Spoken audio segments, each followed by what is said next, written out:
Bung Hatta, wakil presiden kita yang pertama, Bapak Koperasi Indonesia, bisa jadi dia malah bakalan menangis sedih. Dia bakalan menangis ngeri melihat rencana pemerintahan Presiden Prabowo membangun dan mengucurkan dana ke puluhan ribu koperasi merah putih di desa-desa. Di bawah komando duet Zulhas dan Budi Ari, Menteri Koordinator Zulkifli Hasan dan Menteri Koperasi Budi Ari, pemerintah berencana mengucurkan dana hingga total 400 triliun buat membiayai 80 ribu koperasi desa. Program ini sedang dikebut dan rencananya bakal diluncurkan serentak pada tanggal 12 Juli tahun ini, tepat di perayaan Hari Koperasi. Bung Hatta selain merupakan tokoh yang mencita-citakan koperasi menjadi sosok guru ekonomi nasional, dia juga dikenal sebagai pemimpin yang jujur, bersih, hemat, dan anti korupsi. Sejarah mencatat Bung Hatta adalah tokoh yang konsisten dengan sikap anti korupsinya, baik sewaktu menjadi pejabat tinggi negara maupun dalam kehidupan sehari-hari. Nah, masalahnya di sini yang harus kita catat di sini. Program buat mengucurkan dana besar-besaran buat koperasi sangat rawan korupsi, sangat rawan penyalahgunaan dan penyelewengan.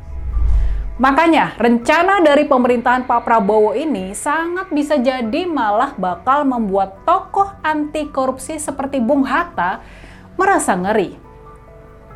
Pernah di era pemerintahan Presiden Habibie, di awal-awal era reformasi, dilakukan program serupa di bawah orang kuat dan kepercayaan Pak Habibie ketika itu, yakni almarhum Pak Adi Sasono. Waktu itu Pak Adi Sasono yang menjabat sebagai Menteri Koperasi mengucurkan dana sekitar 10,8 triliun buat dibagikan ke koperasi-koperasi. Hasilnya sudah bisa diprediksi. Kita nggak melihat manfaat dari program ini. Koperasi di negara kita masih begitu-begitu saja. Kucuran dana 10,8 triliun buat koperasi nggak bisa dipertanggungjawabkan. Banyak anggaran yang bocor, banyak koperasi abal-abal yang mendapatkan dana, dan ada juga uang yang kabarnya malah mengalir buat politik, buat pembiayaan partai politik. Nah, berkaca dari pengalaman itu, berkaca dari pengalaman teramat buruk ini, kita sudah pasti harus pasang sikap curiga sama rencana Presiden Prabowo buat membangun 80 ribu koperasi merah putih. Ide dari Pak Prabowo ini tentu saja tidak salah. Ini adalah niat baik dari pemerintah. Tapi masalahnya kita nggak bisa dan nggak boleh bersikap lugu.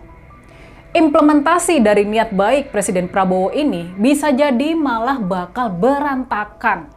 Kucuran dana jumbo 400 triliun sangat bisa disalahgunakan, dimanfaatkan, dan banyak kebocoran bakal dibiarkan terjadi.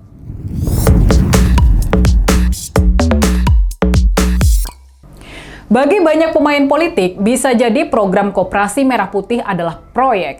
Ini sekedar proyek. Proyek Koperasi Merah Putih. Ini adalah sumber uang dari pemerintah yang bisa dimanfaatkan dengan mudah, asalkan punya koneksi yang tepat. Masalahnya sekarang ini kita tahu, kalau pemerintah sedang bokek, pemerintah sedang nggak punya uang. Malahan, baru 3 bulan tahun 2025 berjalan, baru seperempat dari tahun berjalan, diketahui pemerintah sudah memborong utang sebanyak 40% dari total yang dijatahkan buat tahun ini. Ini indikasi kuat kalau posisi keuangan pemerintah sudah tekor. Makanya, menurut pemberitaan, dana buat koperasi bakal diambil dari dana desa, uang yang sebetulnya adalah milik masyarakat desa, dan harus digunakan buat kepentingan dan sesuai aspirasi dari masyarakat desa sendiri. Secara aturan di Undang-Undang Desa juga nggak diatur kalau dana desa bisa dipakai buat memodali koperasi. Makanya, ketidakjelasan konsep, anggaran, dan tujuan Koperasi Merah Putih membingungkan para kepala desa yang sekarang mendapat perintah buat membentuk koperasi-koperasi tersebut. Kalau dana desa dipotong buat koperasi dan nggak bisa dipakai karena jadi agunan pinjaman ke bank buat operasional, terus gimana mereka bisa membangun desa? Soal kegiatan ekonomi di desa yang memanfaatkan dana desa, sekarang ini sebetulnya sudah ada program Badan Usaha Milik Desa atau BUMDes yang sudah banyak kisah suksesnya. Sekarang ini sudah banyak BUMDes yang bahkan bisa menghasilkan keuntungan lebih besar dibandingkan dana desa dari pemerintah buat pembangunan di daerah masing-masing. Jadi kalau konsep BUMDes ini sudah berjalan dengan baik, kenapa sekarang dipaksakan pembentukan koperasi merah putih?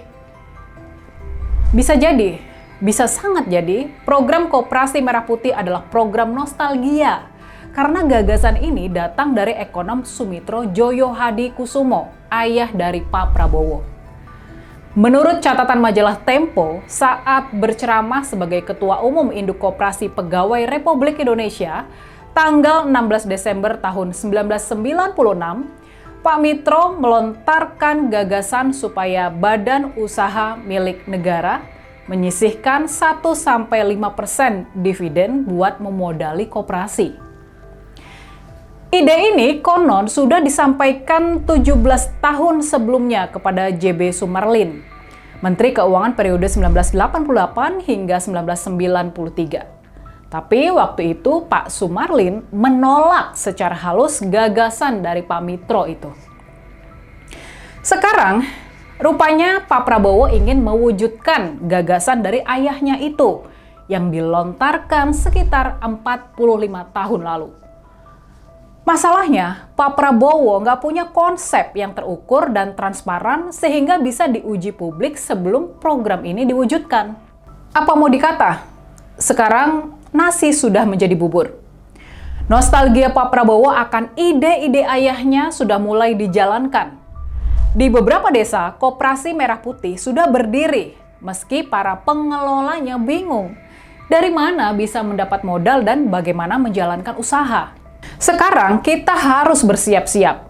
Kita harus bersiap kalau implementasi koperasi merah putih bakal jauh lebih berantakan, bakal jauh lebih amburadul dibandingkan program Presiden Prabowo lainnya, seperti makan bergizi gratis dan Danantara.